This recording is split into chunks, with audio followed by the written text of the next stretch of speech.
I worked with Danya when I was at Coca-Cola, and she was also helpful in allowing me to understand kind of how she's navigated some of the space. And now I'm excited to have her join the team today and take us through kind of a little unique space within the corporate sector in the law firm area. So a lot of great stuff happening here. And again, Danya, thank you for joining, and I'll hand it over to you, and then we'll join back at the end. Great, thank you, Becky. So before I begin, I just want to thank you guys all for taking the time to listen and participate in my short presentation. As everyone, or as you guys just spoke about, I'm very passionate about building corporate alumni programs from the ground up. I'm currently the Alumni Relations Manager at Seyfarth, and it's a global law firm with 900 plus attorneys. This will be my third alumni program that I will build from scratch. You can go to the next slide. So I want to take a minute and introduce myself. I started my alumni career working at Columbia Law School as the Assistant Director of Alumni Relations and International Events. I was there for 7 years. Shortly after, I discovered corporate alumni relations and was tasked in developing my first corporate alumni program at Verisk. Verisk is a publicly traded global data analytics and risk management company with around 10,000 employees. I then went on to develop an alumni program at Greenberg Traurig. I also participate in speaking engagements and webinars that focus on the importance of having an alumni program in the legal sector. In addition, I'm an active member of NALP, which stands for National Alumni of Law Placement, and I'm part of their alumni committee. Next slide. So as you are aware, an alumni program is made up of many components, and you can view this in my people, process, and platform diagram. I've been at the firm for 5 months now and hit the ground running. I'm based out of the New York office and met with attorneys in Chicago back in October. Prior to AmeriCon, the Boston office had a welcome lunch for me that included 20 plus partners. We spent some time discussing what an alumni program is and went around the table to see what current attorneys would like to see on the alumni network. A few mentioned a job board where we can add in-house client positions, as well as segmented events and content. I feel as if for an alumni program to be successful, we need the support of leadership, partners, and various departments. It's not enough to have alumni-related processes or technology. Next slide. So our goal is to make alumni part of our DNA. This is a long-term investment that includes collaboration across all departments at the firm. This slide shows what we hope to accomplish in 3 years. After year 1, in which we focus on the basics, such as cleaning up our alumni database, reaching out to attorneys prior to their departure, and launching our alumni online platform, we can then extend into new areas that will increase engagement and help us develop business. Next slide. So in thinking about establishing an alumni program for Seyfarth, it's important to recognize the business drivers for doing so. There are 3 key objectives for jumpstarting our program with the alumni network. Seyfarth can maximize their investment by creating quality client referrals, rehiring opportunities, and brand ambassadors. Since I've developed 3 programs already, I feel as if this is the norm for all companies and firms developing an alumni program, and I don't really see this changing in the near future. Next slide, please. As of right now, our alumni program will include all attorneys that have left the firm and current attorneys. Many law firms include only attorneys. There are a few firms that include attorneys and business staff, such as Mayer Brown. Since we are starting from scratch, we will focus on attorneys and then hopefully think about including business staff. For example, there are paralegals that went to law school and some may work in-house. Also, there are marketing professionals and office administrators that have helped open up our offices and have been at the firm for 40 plus years. Next slide. So an alumni online platform, I feel it's essential in order to build an alumni network for a firm or company. And it is a web-based software application. Many law firms use this platform to engage current and former attorneys. Like Illuminati, this platform is the central hub of the alumni community. Looking at the overall platform activity helps us in understanding if our content is working. Some items we can track are logins, content views, registration, profile updates, jobs created and viewed, profile completion, and active or inactive alums. Attached, you can see the logged out homepage of Morgan Lewis's Alumni online platform. By Q2, we plan on having our internal launch followed by our external launch. Next slide, please. So this is where the fun starts. Once the online alumni platform is created, we will add content that is shown on this slide. Our firm wants to focus on adding in-house job opportunities and providing CLE opportunities for alums that went in-house. We're hoping to have in-person events soon where we can invite our attorneys and alumni. Also, having an alumni online platform can assist with segmentation. For example, if an attorney works in real estate, they'll see real estate specific content and events related to their practice. We're also thinking of having an alumni podcast, which we will feature an alum as a spotlight. And the next slide. So thank you again for allowing me to present an overview of Seyfarth's alumni program. I'm looking forward to your thoughts and answering any questions you may have at this time. Yeah, and I know, again, thank you. I think that was, the high level overview was great. And I think we'll get a little bit deeper now into some of these questions that I have. And then obviously, as she mentioned, everyone else feel free to ask questions as well as we go. But Danya, I'm really interested in, obviously it's great to hear that you started at Columbia and then, how you transitioned to then, in the corporate landscape. How it feels, it would be like, kind of like, oh gosh, no one ever does that.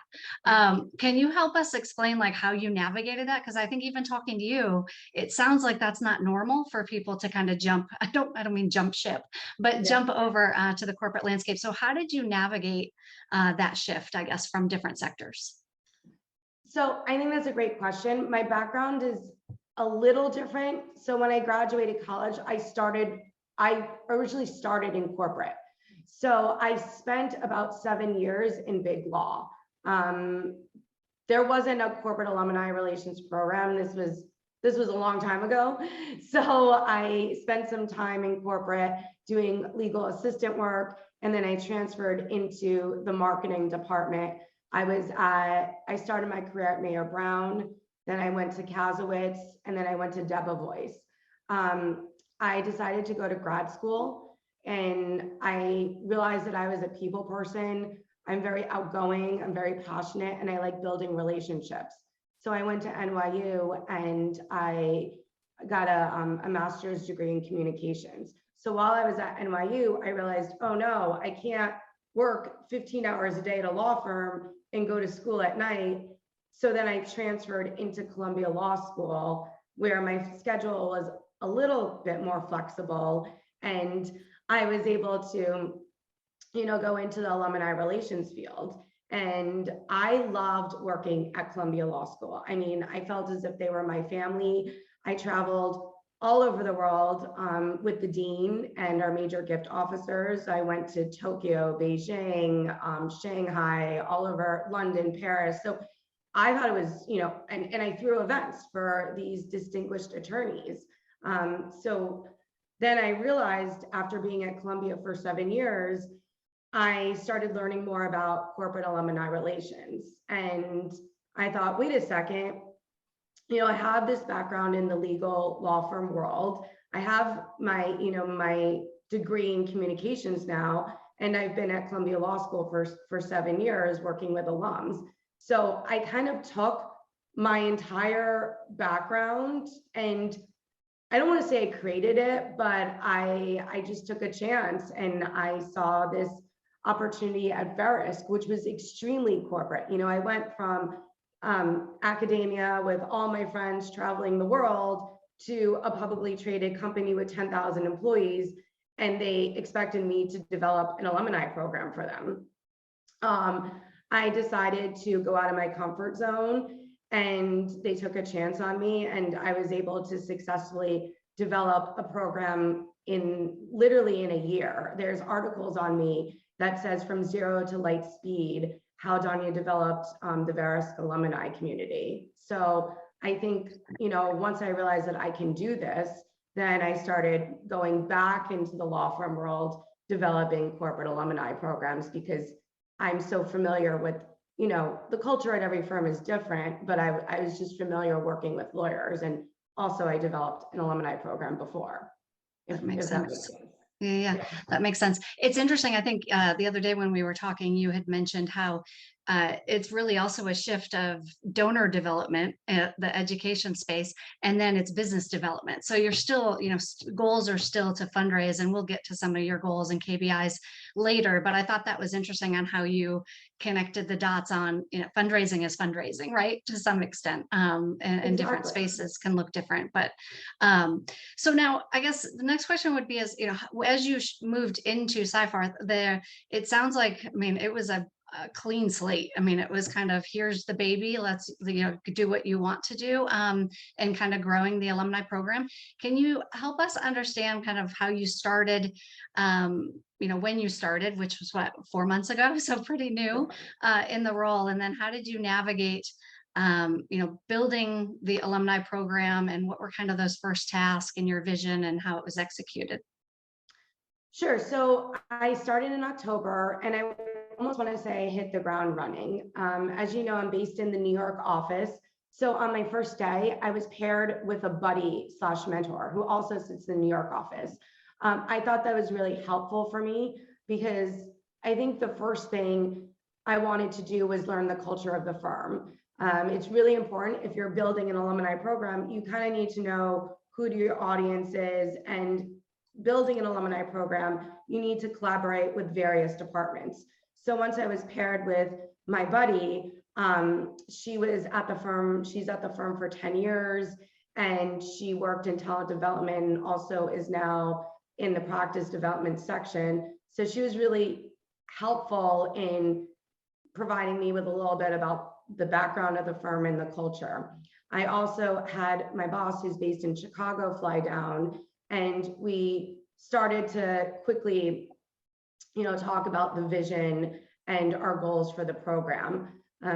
She thought it was really important for me to go to Chicago, meet with as many attorneys as possible, have one-on-one relationship with attorneys, which is what I did. The same goes for Boston.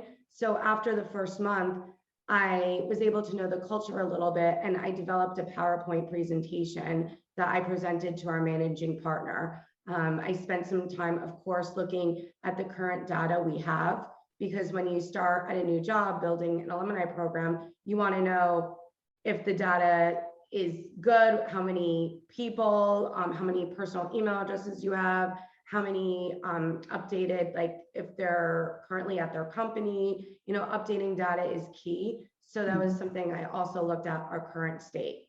And, my presentation discussed an alumni intro. So I presented the background in market research.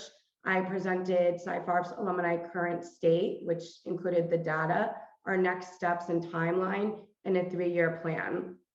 I also, met with various online platform and had them present demos to us. So we were able to kind of see the various demos, because I felt that obviously having an alumni online platform is vital in having a successful program.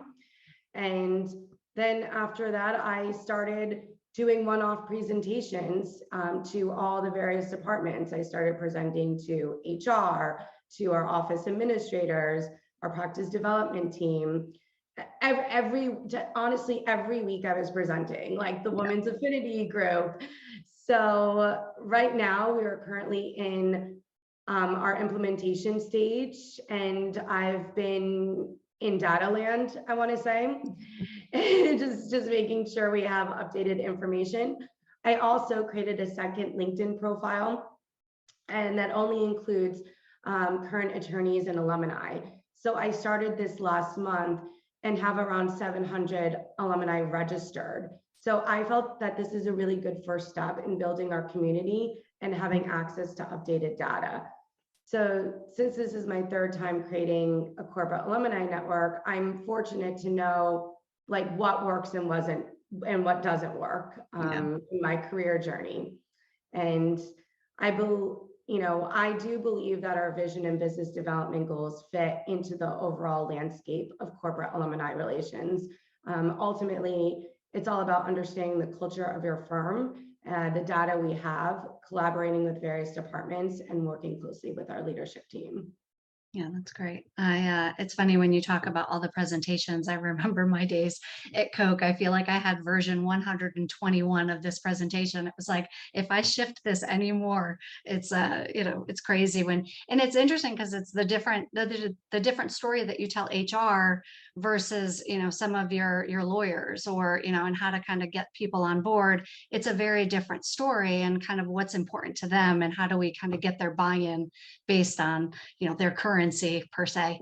So I think that's great and very interesting and similar to my approach as well. So you, in your presentation, you also talked about or spoke about making your alumni part of your DNA. What are some of the plans you have around this to expand on the work you're doing now? And then, where have been some of the challenges that you've kind of tackled so far? And maybe those presentations are one of them. And I guess, what do you recommend to the people on the call today to kind of get ahead of maybe some of those challenges? Sure. So our goal, as you mentioned, is to make alumni part of our DNA. This is a long-term investment that involves collaboration across all departments at the firm. One plan that we are incorporating now is naming our alumni program. So as you know, many firms and companies have names such as Seyfarth Alumni Network or Microsoft Alumni Network. It's usually the firm's name attached to the words Alumni Network. I see this as, I see our program as going global, and we are including current attorneys. In the past, current attorneys would always ask me, why do I have to join the Alumni Network? I'm not an alum. So obviously I thought about it because these attorneys made a good point. In order to make alumni part of our DNA, we need to have a name that is inclusive to all. So I pitched this to our senior marketing director and she loved the idea. I'm always thinking about innovative, creative ideas and, I pitch it and they love it. So it's great. So I presented this to our CMO and our business development team voted on a name that they liked the best. I really try to make it fun and I really try to collaborate with others at the firm. So we may even send a communication to our alumni because I was thinking, wait a second, it's their name too. Maybe they should have some say on what they want to name the program. So we're going to maybe send a communication to our alum and have them vote on a name. And we want to involve them in the process and having them being included in the DNA. Some of the names we came up with are Seyfarth Bridge, Seyfarth Ties, Seyfarth Insiders. And you guys stay tuned for what we ultimately will name our program. Also in year 2, we want to focus on the career development part. We think it's important to post in-house jobs and also assist current attorneys with finding a position if they're thinking of leaving. I know that there's probably a lot of controversy around this. I've heard attorneys tell me, why would we assist current attorneys in finding another job? But my thought is if they're looking for a job, they're going to do it with or without us. So if they do it with us and we place them in-house, we'll, depart on good terms and we may even receive business from them. And then you spoke about challenges. I think one challenge that I always find, and I think everyone is always going to say this, is updating our alumni data in our CRM. This has been an ongoing challenge for all alumni programs that I have created. I strongly recommend using or reaching out to your HR director and having them add you to their LinkedIn recruiter license. That's the first thing I did, and I was able to find close to 950 attorneys that previously worked at Seyfarth. The second thing I did was meet with our CRM manager and go over our current data. We have a call once a week to go over the alumni data mapping that I created, and we want to have all the data stored in one place. Currently, our data is in 3 different places. You know, we have it in Workday, in Interaction, in VI Desktop. So we want to basically have all of our data in one place. And then also when I say alumni data mapping, I mean data that we feel is important to include in our CRM, such as, is this alum a current client? Have they referred new business? Did they join our LinkedIn alumni group? What's their personal email address? Did they join the alumni platform? Or did they join our alumni affinity group? If so, which one? So I think that importing data is a full-time job.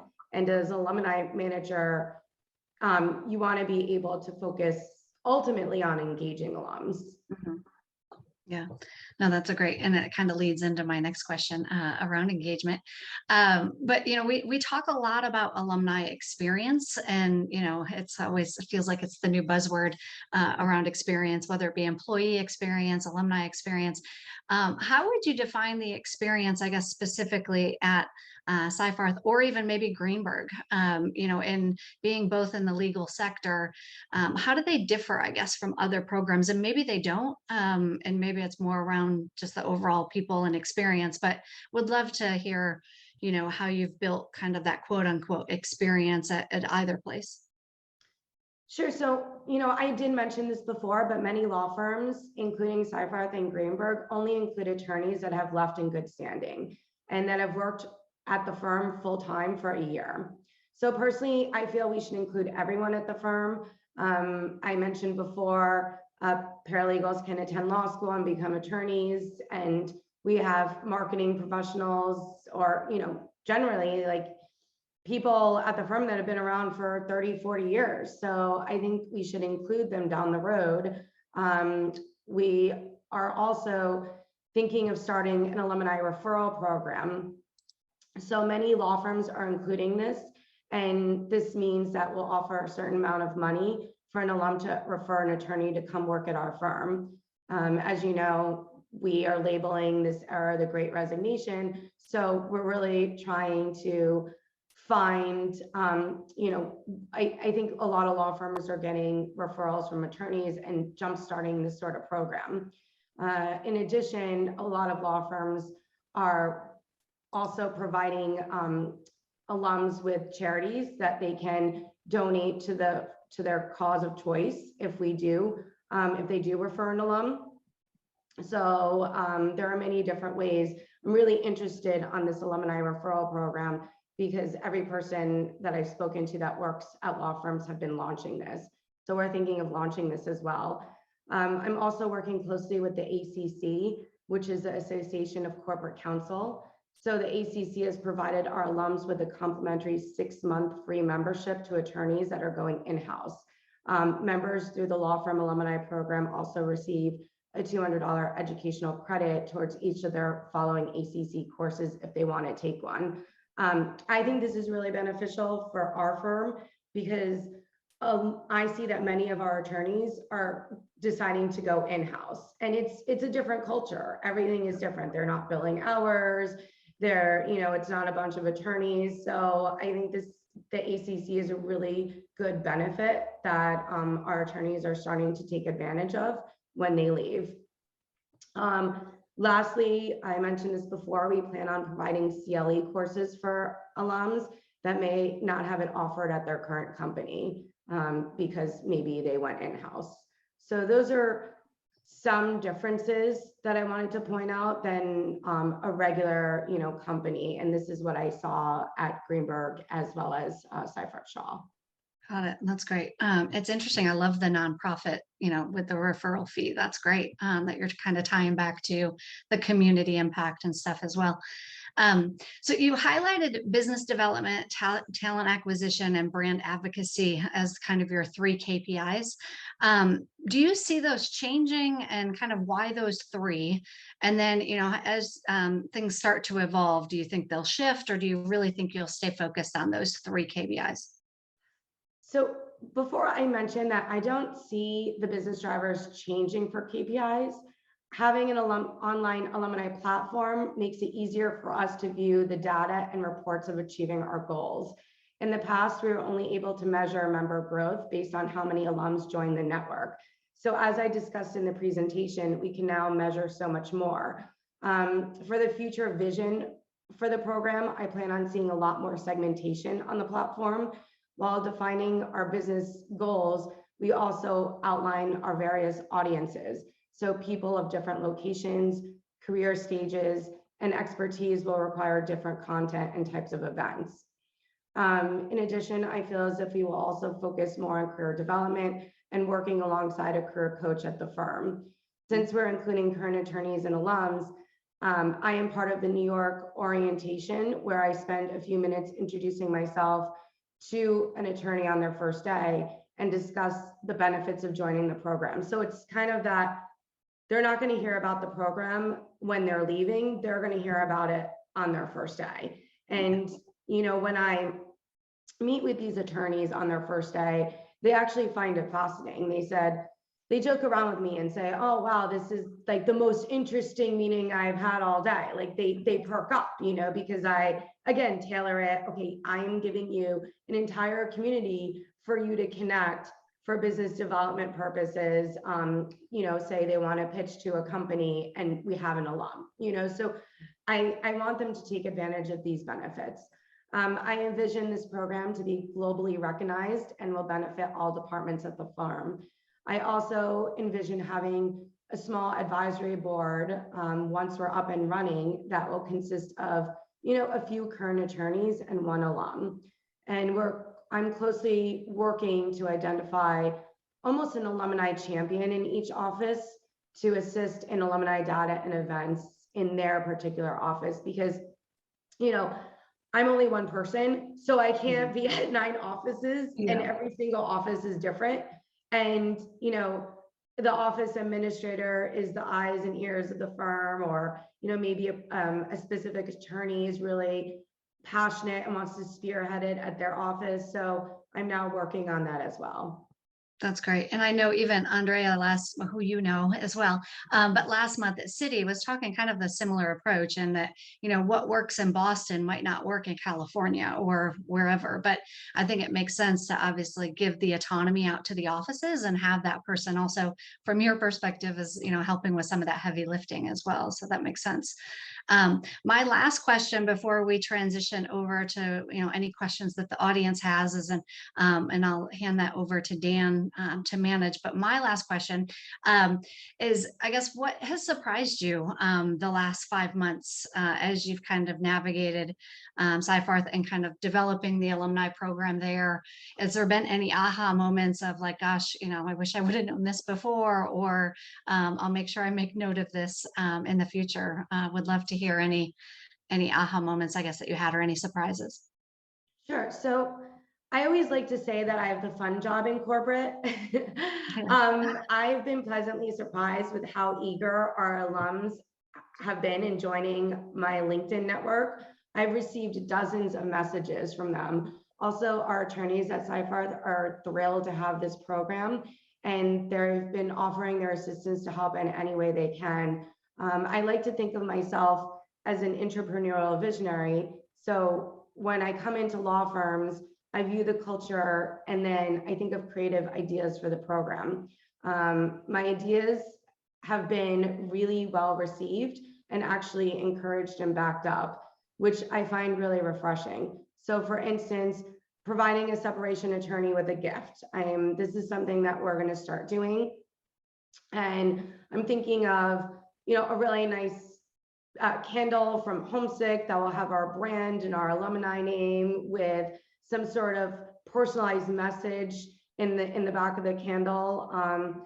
I also mentioned having an alumni name earlier. That was kind of an aha moment for me, just because, like I mentioned, everyone just kind of has alumni network, and also providing departing attorneys with a gift that's personalized. I think, you know, that's a really nice touch as well. The past 2 years, as you know, have been hard for everyone. And I appreciate being able to get back on the road and developing relationships with our attorneys and staff. It really makes the job easier. For example, I met with our senior client engagement manager, and we're trying to collaborate and host alumni events in the future in Silicon Valley to develop new business, hopefully with an alum. So now that I'm meeting people and we're having face-to-face conversations and seeing how can we work together, I've never worked with a senior client engagement manager at any firm before, and it really makes sense because say, they're trying to pitch a company in Silicon Valley, and then we have an alum that works at that company, and then sort of doing what universities are doing, having an event and inviting, tons of high profile alums, and then notifying the MGO. So the MGO will go ahead and schedule meetings like with these people that are coming to these events. So I'm taking that similar approach and I'm putting it into the corporate world and working with the senior engagement manager. I love that. And I love how you're making those connections, kind of networking across the organizations to kind of drive some impact. But I think that's great. And thank God we're all back to traveling and meeting people in person. Well, to some levels, depending on where you're located. But well, like I said, I thank you for joining. And I'm sure there's plenty of questions. I've seen a couple in the chat. So I don't know if Dan, if you want to kind of take over on as our managing director at Illuminati, take over on kind of managing some of these questions that we've got coming in from the team. Yes, absolutely. Thank you, Becky, and Danya. Thank you so much again for your presentation. Just delighted to have you with us because actually you represent two sectors that actually we really wish to engage within these events. Obviously, creating connection is here to try and bring people together. Moving from education into corporate, we have people on the in the audience today representing schools, universities, businesses. I know there's someone from another law firm, so obviously we'd love to have that as a connection that maybe you can take away. I believe that's Haley. I've got a bunch of questions myself, but I would like to try and make sure that we get to the audience questions. I will say I'm happy to take them from the chat, but also in this part, the creating connections or roundtable format. If you are in a situation where you're able to join the conversation, turn on cameras and actually speak, you're very welcome to do so. This doesn't have to be sort of just a chat only event. So we'll actually right near the beginning of your presentation asked for universal truths, because having experienced both the educational alumni program and then established multiple programs since then, were there things that you found were universal truths between those different types of networks that you think does translate, regardless of your environment that you're working in? I think that when I was at Columbia, I worked also with a lot of affinity groups. So for example, Balsa, right? That was huge. And when I worked with like corporate is now a year or two ago starting these affinity groups, right? I mean, we didn't really have it like that prevalent, but when I worked at Columbia, affinity groups were huge. All the students were in some sort of affinity group. We would always have a keynote speaker that would be an alum. We would always have someone, a distinguished alumni award that the students would present. And I feel as if we are really getting our ideas and basically moving forward in the corporate world from the university alumni program, because I never really thought about it before, but now with like diversity and inclusion and all these other things, I feel like university has been doing this for so long, and now corporate is kind of doing it, and we're now involving alums. So that's one university truth. And something also that Becky mentioned is, in the university, we always have an MGO for fundraising. So I think, okay, instead of fundraising, business development, and it's just another word. So we're basically using alums to create business development. So if they're at a client or going in-house, we'll do alumni spotlights on them, which university does as well. So we're, thinking we're doing like alumni podcasts. We're also celebrating their achievements on the online platform. I envision something called Alumni on the Move. So anytime an alum starts a new job, is speaking somewhere, or is getting an award, I want to celebrate them And I feel as if the university has been doing that again for so long. So. Yeah, thank you. Well, obviously you joined us with the video presence. Is there anything you want to sort of follow up on your question with Danya? Yeah, thanks very much, Danya. It's really, I'm afraid I shot my question into the chat fairly early, so you then went on to basically answer it in quite a lot of detail. So I've been busy taking notes. I suppose the way I wanted to frame my question was that if you were to take the industry out of it, how would you walk into an unnamed institution and sort of what would be your first steps around, okay, I've got to build a community. It's away from, for example, my current knowledge of the individuals I want to be on that community. So I'm going to have to find out that information, things like that. But the tried and tested things that I've found that have worked have been X. So like I said, you've gone into quite a lot of detail around those, but if there was any sort of, I suppose it's almost what's the formula, isn't it? That's the impossible question, but. No, that's a really interesting question. I never even thought about it. So if I was going to walk in and just, build a community, your question is, what are the first steps that I would do? Yeah. Okay. So I think if I was to walk in, I would want to know my target, like, okay, who am I building this community for? And then I would think about, the business goals. Okay, kind of what's in it for the community? Because listen, we always think about firms and universities, okay, we need to have this alumni community, but we also have to think about like, okay, what is in it for these alums that are joining this community? So it's sort of a two-way street. I think it would be define your target audience, define, the business objectives for myself, as well as, the alum, what's in it for them. And then think about how I want to, create this community, do like the first steps, like starting out.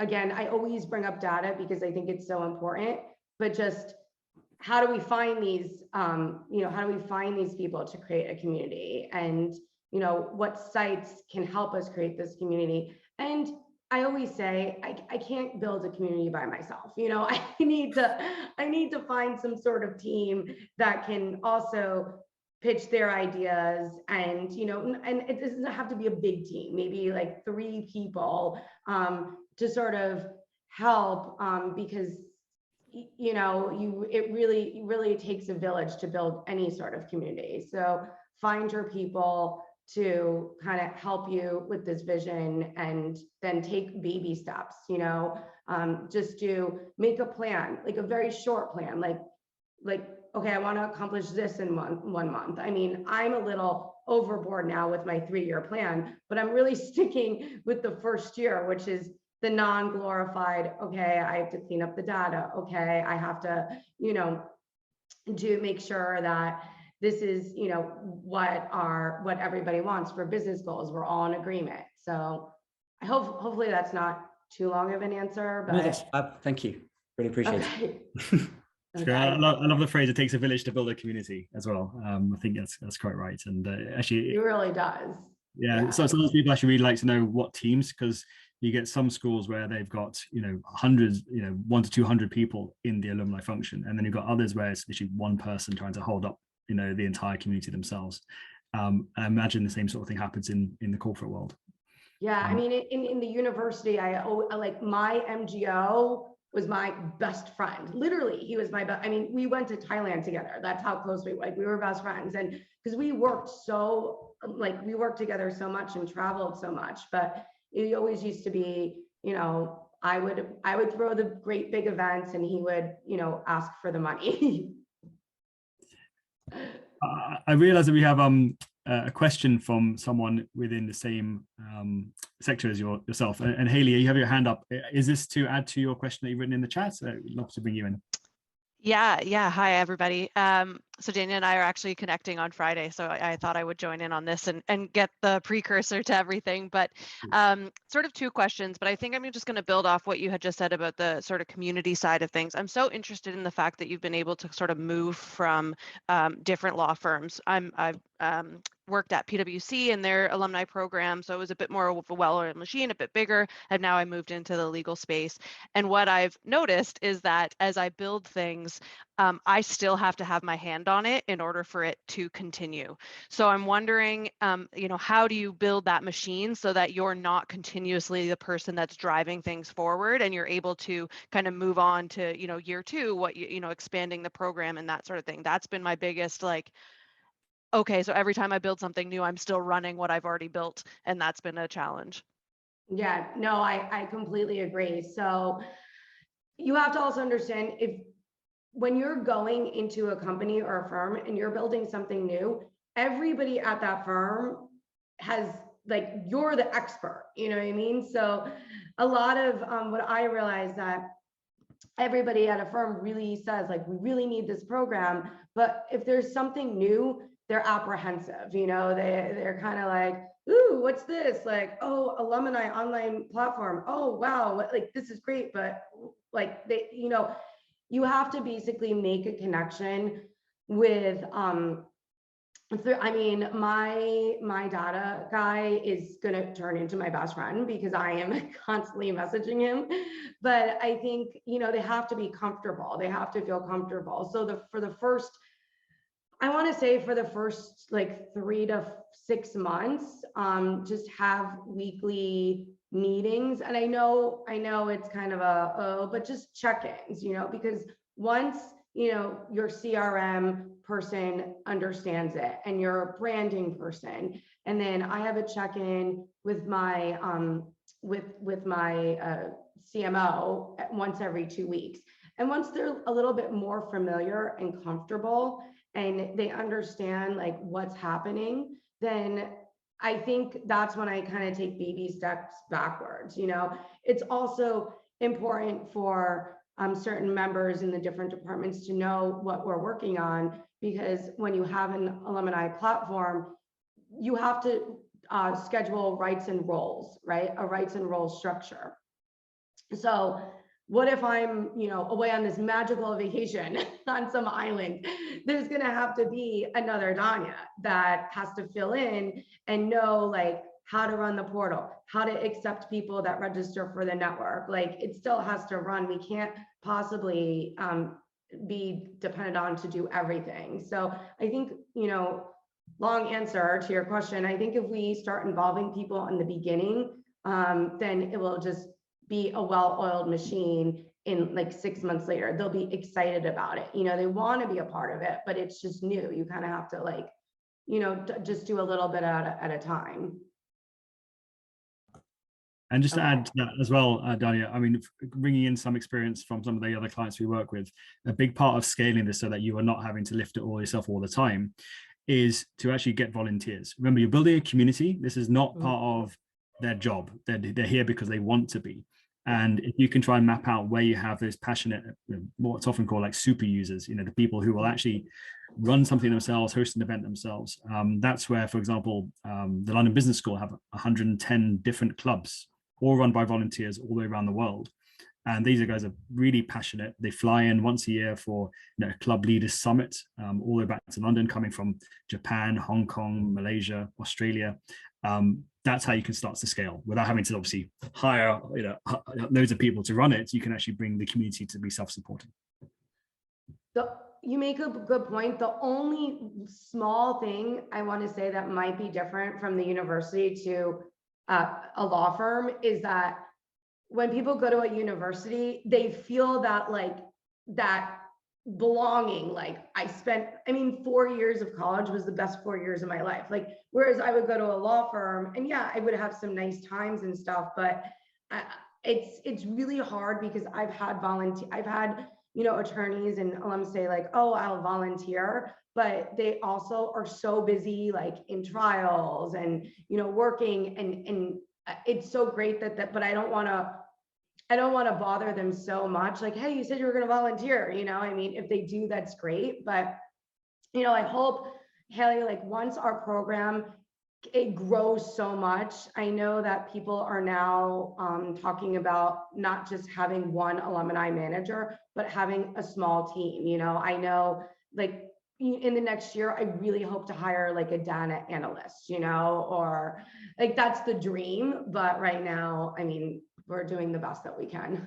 Yeah, of course. And yeah, totally understand your highlighting that there are differences in those communities, but I do think there may be a slightly different model for where your community can be self-supporting. But you know, obviously we'll find out over time where that happens. I want to make sure there's time for Joanne to come in with a question. She's been waiting very patiently. So we've got 7 minutes left, but that should be enough for one last question. Thank you, Danya. I'll keep it really brief. Hi, Danya. I look after the PwC alumni network here in Ireland. And you just mentioned one thing earlier on, that you set up a new LinkedIn page when you started in the role. And this is an ongoing debate here in Ireland as to how we will run our LinkedIn page for our local alumni. Can I ask, did you create that page under your own persona as such, or is that under your corporate persona? And are you the only person that posts to it, so all of your alumni know that Danya is the key contact, and then when she posts something it's interesting? Or do you post as US alumni admin person kind of number one, or how do you manage that? It just struck me that it was under your name, so I was just interested to hear about that. Yeah, no, I think, so as I mentioned, I sort of know what works and what doesn't. So at my former firm, I had, you know, the Greenberg Traurig alumni group. So I would basically, you know, felt as if there wasn't really any engagement, and I would just write to myself, and my colleagues will like my posts, and I wouldn't be able to see the members that have joined. I wouldn't be able to see, you know, where they're going, what they're doing. It was just a group. So that's why I thought, you know, I'm going to create a second LinkedIn profile, because for two reasons. One, I want them to put a face to a name. You know, I don't want them just to see Seyfarth alumni profile with just the logo. I think it's important for them to know that there's a real live person. And I even did that, like on the About Me, I said, you know, I introduced the program. You know, I think people feel more connected seeing my face and knowing a little bit about me. Also, I think it's important because like I mentioned before, as far as data, once I connect with all of these people, I go under contact info, I can get their personal email address, I can get their business email, like whatever, even their Twitter, whatever they put on their contact info. And it's always updated because it's their LinkedIn. Obviously, they're always going to update, you know, their LinkedIn because it's kind of like their brand. So I mentioned I did this last month as sort of an experiment, and I got the names from LinkedIn Recruiter. I got 950 names. Out of those 950 names, I have 700 that joined the alumni profile in 3 weeks. So that's amazing. I mean, yeah, I wrote a lot of personal emails. But it works. I think if you personalize it and you introduce yourself and say, like, you know, I'm looking forward to seeing your updates, and you kind of make it like light and short, that they'll appreciate it. And you know, I mentioned earlier, so many people are like, I've had great memories at Seyfarth. You know, I can't wait to be a part of the network. So it's all been really positive feedback so far. No, it's really interesting, Danya. It's just that idea popped up here very recently that I should be the owner, and that's the first time I've heard of somebody else kind of doing it. So I was just interested to hear your thoughts on that. Thank you. You're welcome. Super. Well, we're at the last few minutes. If there's any last questions, this is your last chance. Otherwise, I'll hand it back to Alistair to wrap up. Anyone else who wants to just squeeze in the last couple of minutes?